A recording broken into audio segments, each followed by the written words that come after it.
possibly.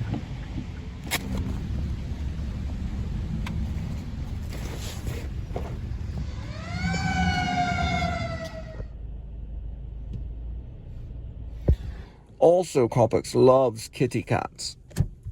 He actually has a kitty cat, a feral one, that he calls Sheena.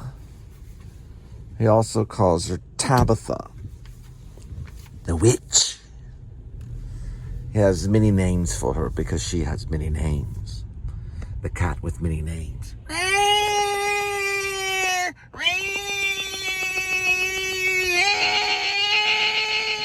Daniel Lucius Coppex, Lieutenant, hopefully Ray finds, has a black cat that he calls Sheena and Tabitha, the witch. He has many names. He goes,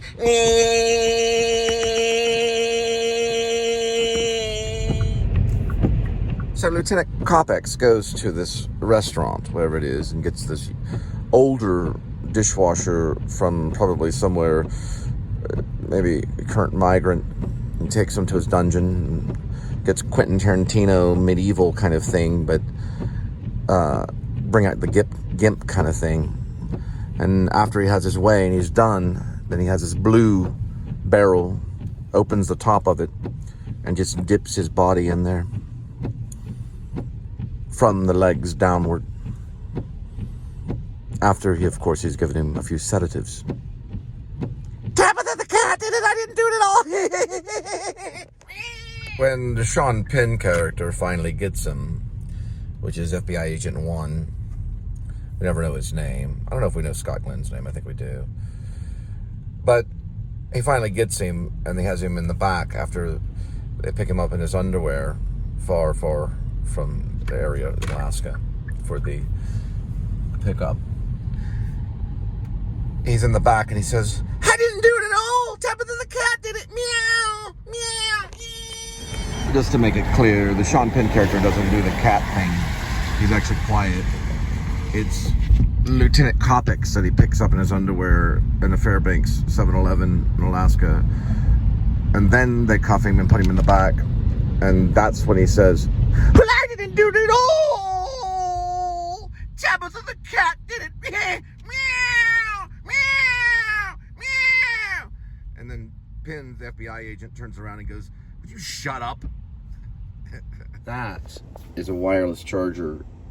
You must be seated in the seat, and the doors must be shut. So when you open the door, the charger disappears. You have to be seated. So if you get out of your seat and shut the door and look in, it doesn't charge. You have to be seated. There's a car reason why. They'd explain it at the dealership.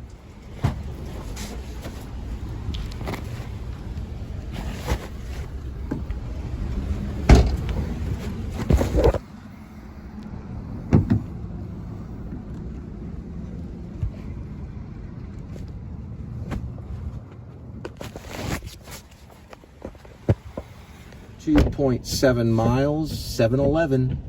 It'll take about 9 minutes. All the way from South Carolina.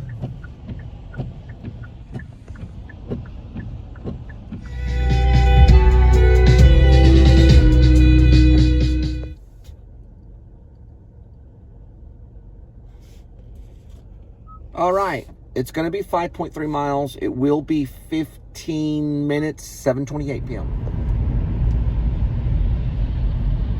It puts the lotion in the basket or it gets the hose again. That was one of my first notes, says Thomas Harris.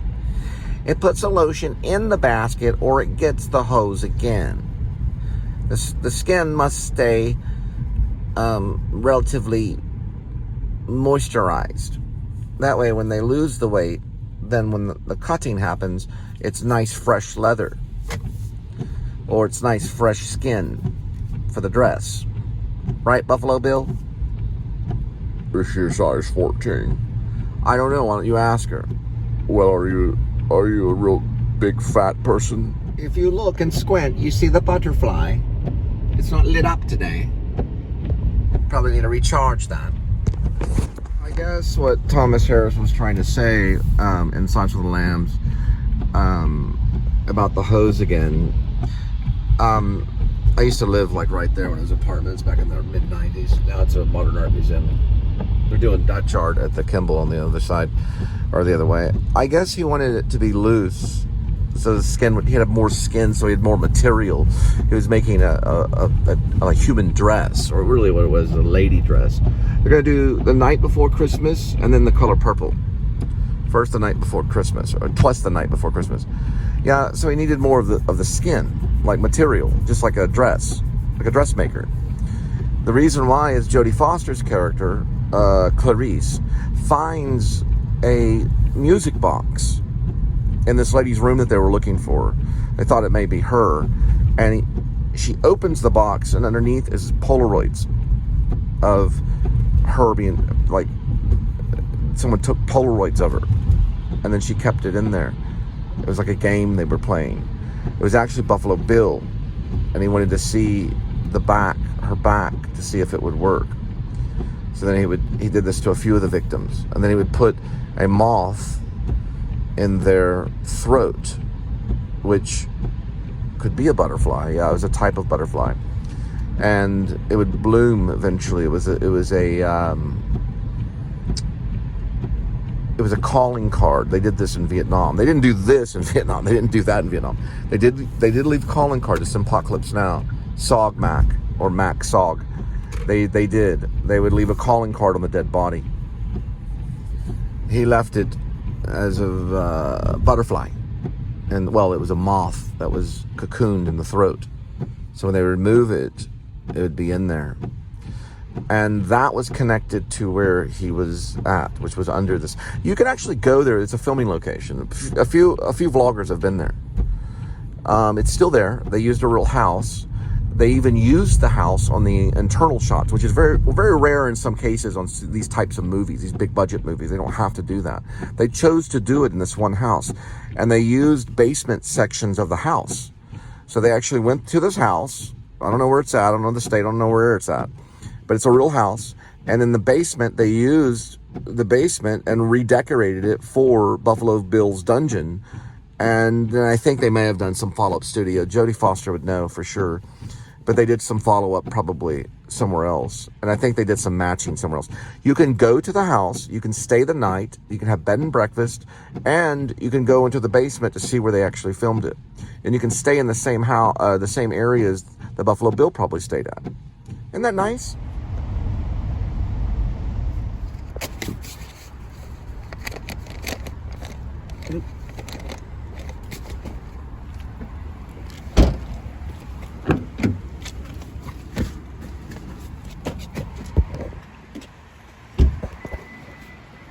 The lady told me to be careful. I like something like this for the house of Daniel Lucius Coppex, because it's abandoned. No one lives there. See the light? Look at the left side. See the light? Probably a work light that was left on. Maybe. Look at this though. The address starts with 111 and then it goes to 0, and it's mistletoe. Can't get better. Not yet.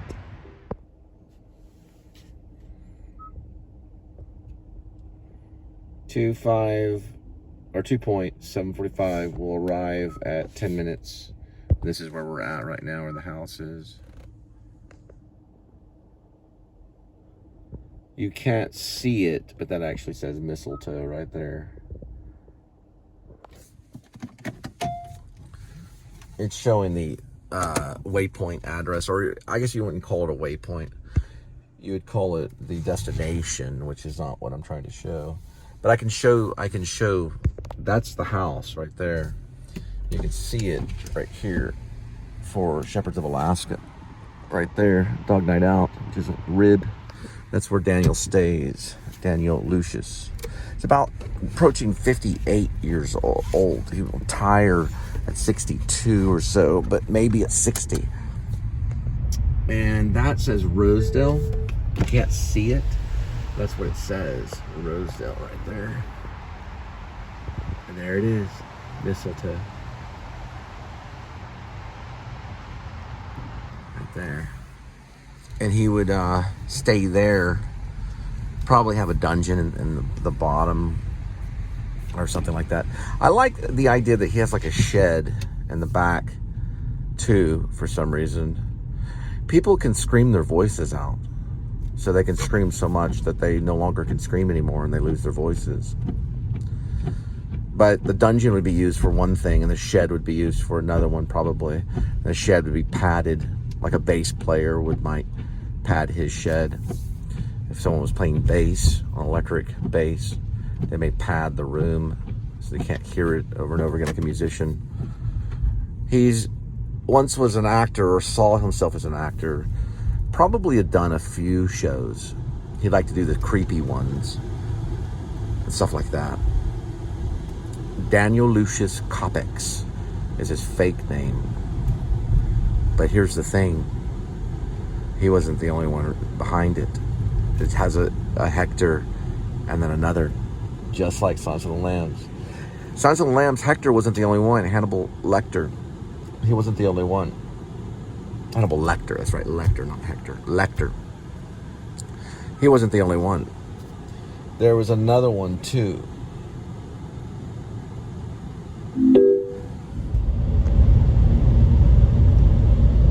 I don't think there's a Strand complex, but there is a Strand bookstore in New York. And there's not a secret bunker right on Lake Worth, not that I know of, not that I've seen. But, you know, nobody knows everything. And also there's altered realities and all kinds of stuff. I think there was some in Silence of the Lambs. I don't think it was like completely 100% real, although it did seem to be real. But I like the idea of using RIB. But I don't think they whip out badges and go RIB. They're not that sophisticated. You know how like in Silence of the Lambs, those two nerd guys, one that had like the lazy eye and they were looking at the butterflies, they were still part of an organization group, but they were more on the other side of maybe something independent. The militia is definitely RIB. They're definitely a militia group, but they can be behind it because it has to do with corrupt law enforcement, which I kind of got that a little bit with Manhunter, a little bit, and I got a little bit with Ray Fiennes because Ray Fiennes always plays an authoritative figure. So it kind of felt that way in a way, even though it's Thomas Harris's stuff, you know? Thomas Harris's stuff.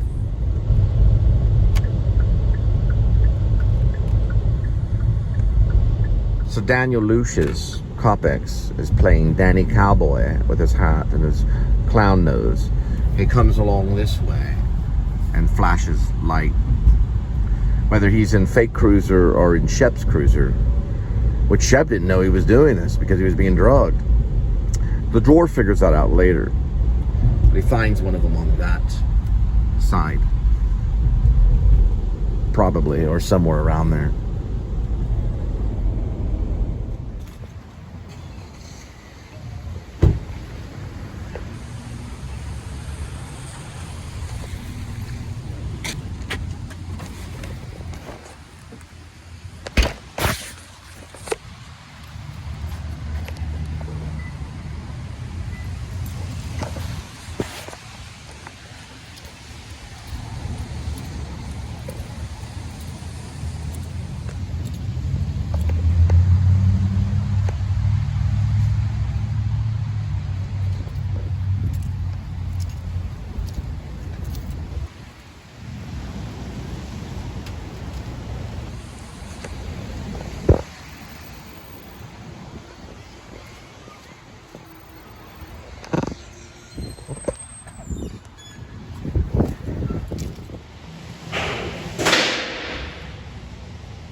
Could you help me with some furniture? Yeah, but does it look like the van, though? Not really.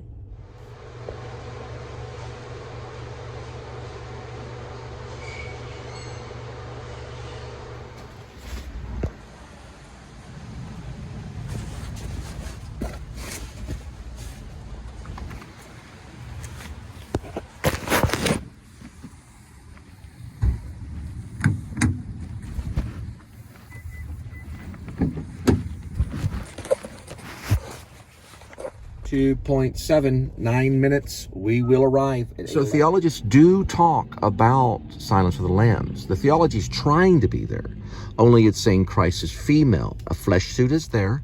The flesh suit is what Christ wore. Christ wore a suit of flesh. Amen. Now, the female was not Christ. That was Mary, or Mother Mary, or Magdalene. Those were the female.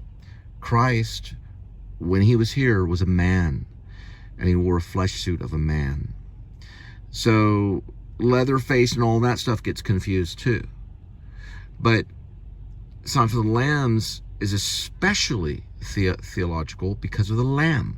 The lamb, just like Jackson Lamb and Slow Horses, but just like Silence of the Lambs, the lamb represents not only the body of the church, but Christ. It represents Christ. But the blood of the lamb is what we're protected under. So she was remembering the crying of the lamb. She was remembering probably the crucifixion. There's a lot of theological religious elements in Silence of the Lambs, which Thomas Harris says. Most likely I'd probably say he's probably Catholic, but I don't know for sure if he's Protestant or not. But there's going to be elements of New Testament blood of the lamb and things like that in Silence of the Lambs. There's going to be elements of that in it very strongly. Now, we transition over to Rib, Dog Night Out, Dash, the series, part of Rib series, because Rib is many stories. But yes, the Rib is in the Old Testament in Genesis. In Genesis, the Rib represented where woman came from. She came from the rib, because God used Adam's rib to create woman. It says it in Genesis. Genesis is the most important part. If we took a dash and we put Dog Night Out, that's the revolution. That's what it led to because of the spirit of the revolution from when the apple was bitten, right? When we say the apple, we say the fruit of good and evil. But we all also say apple too. So Shep has probably an Apple, or he probably has a smartphone. Yeah, he has a smartphone. Shep probably does. You already know that because he's already talked about it. Doc Shelby uses probably his Apple to start his own show. So Rib is also connected to a show that he's talking about. So it gets a little bit of Anna Paquin in the True Blood, right? It's called True Blood. Because True Blood has media aspects to it, and so does The Hunger Games as well.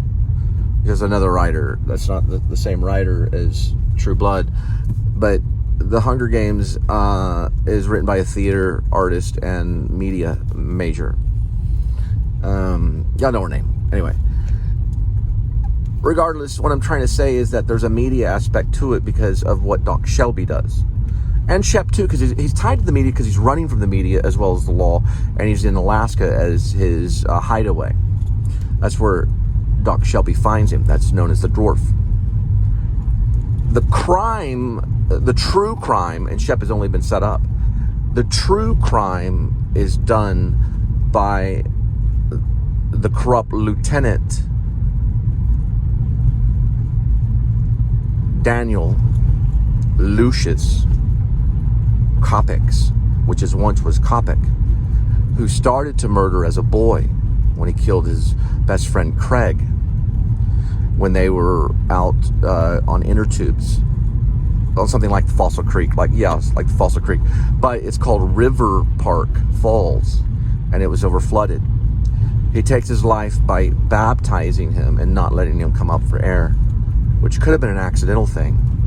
Then he lets his body float down the river into these pile of sticks inside the river, or these sticks that have mounted in the river, like a stick of dam, like these dams, like his dam of sticks. His body floats against it, and so Daniel has lost Craig, his best friend, and makes a phone call to save him, to bring in authorities, which led to him eventually becoming an officer and becoming a lieutenant.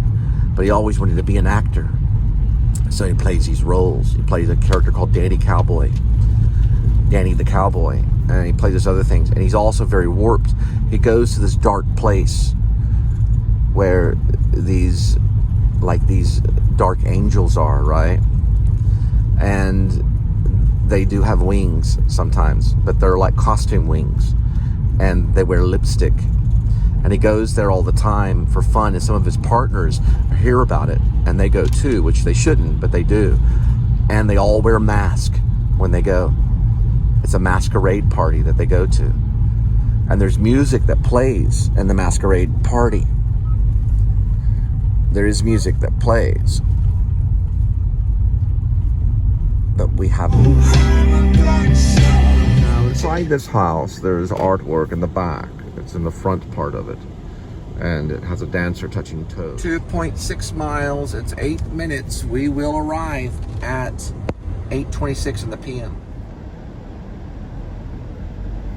Hidden Drive was done. Yes, that's correct. And Hidden Drive, which is a play, it's on SoundCloud, done by the SoundCloud Studio Theater Group, which is my studio. It's my group. It's my theater group.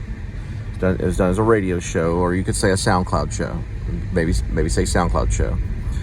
And like, it wasn't on like radio, but it was on SoundCloud, which you can access SoundCloud through these things, as long as your phone does. And it's there under Cole Spivey is the... we still have our demo. It's still the same as demo. And it's written by Ash Cole, which is my pen name.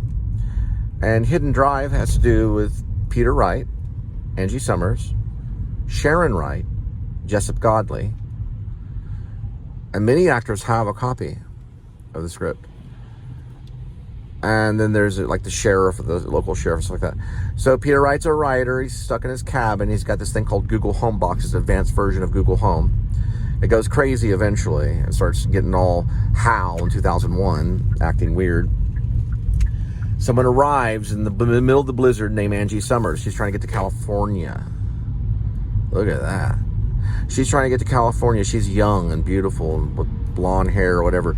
Now all of a sudden a rock comes flying through the big bay window, and it's basically been thrown by Sharon, or we think it's Sharon. No one ever knows no one really knows who threw the rock. The sheriff comes, the Peter Wright makes a report to the sheriff department. The sheriff shows up and he makes a report that the rock was thrown through the window. They have to patch it up with duct tape and all this stuff because it's blizzard. And Sharon finally arrives with a case of beer. And she puts the beer in the refrigerator, and the Google Home Box is going crazy and saying all this stuff. There's a few jokes in it, things like that. Angie Summers meets Sharon, and they have this conversation. Sharon wants justice and wants him to go back to Texas to see his daughter, Sky, which is his daughter. And he doesn't necessarily want to go back. And then finally, he has to go out in the blizzard. They all freeze, or it's insinuated that they do. We don't see it though. And Sharon goes out the front of the cabin and falls into the snow and lets the snow overcome her. She's a horrible alcoholic. Sharon Wright, that's the wife, ex-wife. Well, she's more like separated wife. Angie Summers and Peter Wright, the writer, go for a ride because he's going to drop Angie Summers at the bus stop, only they get caught in the blizzard. And then she looks up and goes, "Is that the bus stop?" And then the lights go out. The Google Home Box gives directions to California. We hear it. I think on the stage, the last thing is the Google Home Box giving directions to California from Moosehead Trail. It's set on the 7. I think it's called the 7 on Moosehead Trail.